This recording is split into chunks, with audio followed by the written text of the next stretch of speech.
খালখাড়া কর্মসূচি বাস্তবায়ন করে আমরা বাংলাদেশকে সে মরুভূমি থেকে রক্ষা করে আমরা বাংলাদেশে আগামী দিনে আমরা যেন পানির অপর নাম জীবন সেই পানি কিন্তু সংরক্ষণ করতে পারি এবং সেই সংরক্ষণের মধ্য দিয়ে বাংলাদেশকে আমরা আগামী দিনে আমরা কৃষিক্ষেত্রে স্বয়ংসম্পূর্ণ করব। এই যে বলরামপুরের যে সাহাপাড়া ভাই কয়টা আইসক্রিম দিবেন? সেই খালটা যেন আমরা পুনর্ক্ষণ করে এখানে প্রায় ৬,০০০ বিঘা জমি আমাদের কৃষকদের আমাদের চাষাবাদের আওতায় আসবে, সেটাই পরিদর্শন করতে আসছি।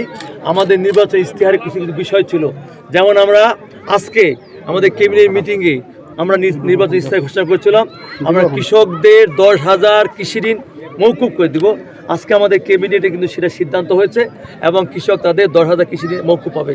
আমরা ফ্যামিলি কার্ড পর্যায়ক্রমে শুরু করেছি, আমরা কৃষক কার্ড দিব এবং আমাদের সারা বাংলাদেশে আমাদের নির্বাচন ইশতেহারে আছে আমরা ২০,০০০ কিলোমিটার নদী খাল জলাশয় খনন করব।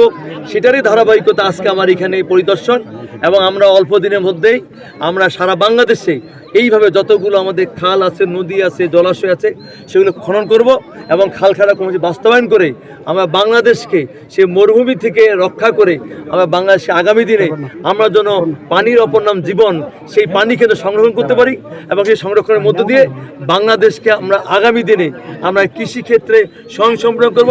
যা শহীদ প্রেসিডেন্ট জিয়াউর রহমান সেই সময় এই খাল খনন কর্মসূচি বাস্তবায়ন করে উনি কিন্তু আমাদের ফসল বিদেশে রপ্তানি করেছিল।